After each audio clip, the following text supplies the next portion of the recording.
Good morning people. Welcome back to Cannon Fodder, the channel for Arsenal fans all over this world. You're probably guessing where I am.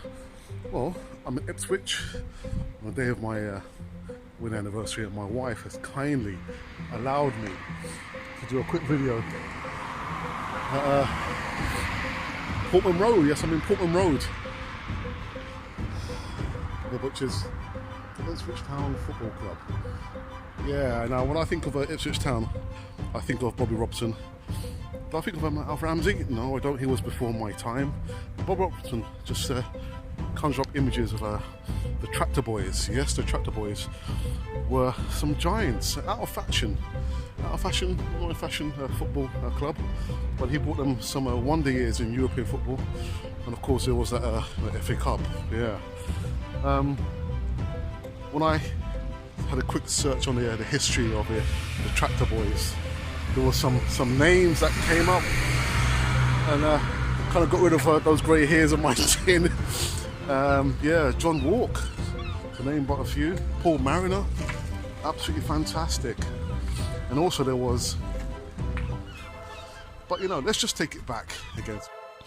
So before Bobby Robson actually took over at the Tractor Boys, Alf Ramsey was in charge for a short period of time from 1963. Unfortunately, their fortunes kind of plummeted on the pitch, and Jackie Milburn took over from Alf Ramsey up until 1969, whereupon they appointed Bobby Robson. Bobby Robson led Ipswich to two major trophies and several seasons in top flight European football. Successfully appeared in 1973 when the club won the Texaco Cup and finished fourth in the league, qualifying for the UEFA Cup for the first time in the season 1974-75.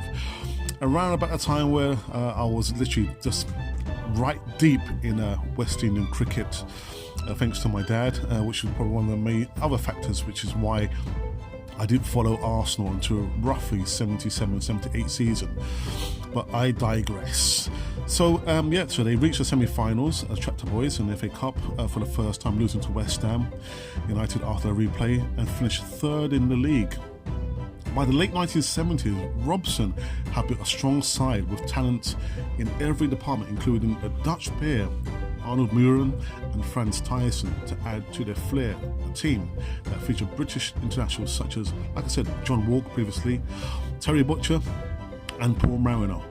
Although the Ipswich squad perhaps lacked the depth and established big clubs like Liverpool and Manchester United of the time, Ipswich regularly featured in the top five of the league and the UEFA Cup. At their peak in 1979-80 season, they beat Manchester United 6-0 in a league game at Portman Road, a game where United goalkeeper Gary Bailey, who I remember very clearly, also saved 3 penalties. That defeat cost United 2 points, the margin which eventually separated them and the champions Liverpool. Major successes came in 1978, with Ipswich beating Arsenal, and that is at that point where I started to have an interest in Arsenal. And I do get muddled up because it was the one time when Arsenal had the triple header, and by that I mean we made it to 3 finals, 77, 78 and 79. And so the Tractor Boys did beat us. The triumph was also followed by the UEFA Cup victory in 1981 with a 5-4 victory over AZ Alkmaar in a 2-legged final. The run to the final included a 4-1 win at St Etienne. Yes, St Etienne, captained at that time by Michael Platini. The club also finished as league runners-up in 1981-82. And actually, Robson's success with Ipswich attracted the attention of major clubs such as Manchester United. But at that time, when Dave Sexton was sacked by the Reds in 1981, but the job went to Ron Atkinson instead. The Football Association lured Robson away from Portman Road a year later to lead England. And the rest, as they say, is history. So here I am. I come to the statue of Sir Bobby Robson. Yeah, have a look. May his soul rest in peace. Absolutely fantastic. You know, maybe one of the last great England managers that we had. for a long time. You know, may his soul rest in peace. He did pass away.